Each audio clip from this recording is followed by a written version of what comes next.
Je ne supprimerai pas mes stories. J'assume totalement mes actes.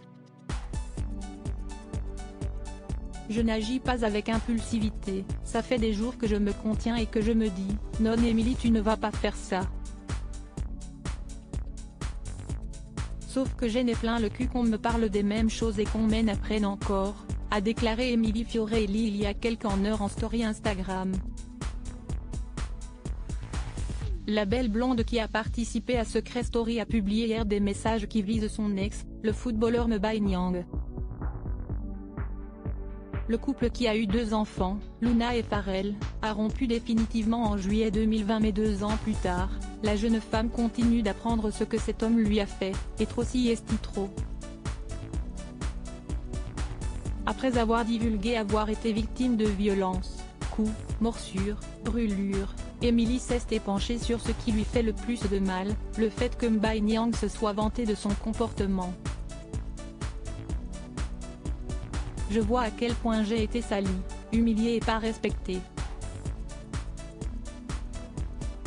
Ça me dégoûte tellement qu'à un moment donné je pète un plomb, je suis humaine, a-t-elle poursuivi. Dans une autre story, elle a fait savoir que la discussion partagée hier avec ses abonnés est issue d'une conversation réalisée avec une fille que monsieur a côtoyée, genre en couple avec alors que pendant ce temps il lui disait qu'elle était sa vie, sa femme. Il se vantait auprès d'une autre de boire et de me lever la main dessus, poursuit-elle. En plus d'avoir été frappée, elle a été trompée. Un sujet, finalement, qui n'est pas le plus grave pour elle. Balek-t-il me tromper qu'il aille refiler ses MST ailleurs, ironise-t-elle.